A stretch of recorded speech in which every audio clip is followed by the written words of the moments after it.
بسم اللہ الرحمن الرحیم۔ اور چاندی کی زکوٰۃ۔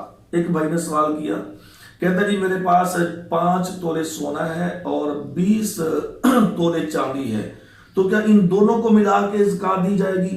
نہیں میرے بھائیوں، زکوٰۃ کا نصاب الگ الگ ہے۔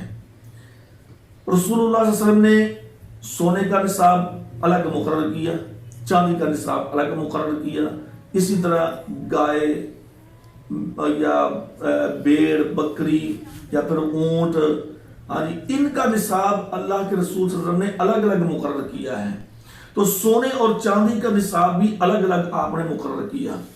سونے اور چاندی کا جو نصاب ہے، صحیح بخاری کی حدیث ہے، حدیث نمبر 1459، پیارے پیغمبر صلی اللہ علیہ وسلم نے فرمایا کہ جو سونے کا نصاب ہے وہ 20 دینار ہوں تو پھر اس میں سے زکوٰۃ دی جائے گی 40واں حصہ، یعنی کہ 2.5%، جس کو ہم 2.5% کہیں 2.5%، یعنی کہ 100 میں سے 2.5 روپے دیے جائیں گے۔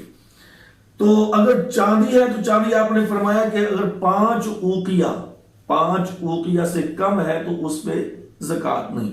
5 اوقیہ جو ہے یہ ہمارے موجودہ دور میں یہ 200 درہم یعنی کہ 52.5 تولے، موجودہ دور میں 52.5 تولے چاندی بنتی ہے، اور اسی طرح موجودہ دور میں 7.5 تولے سونا بنتا ہے۔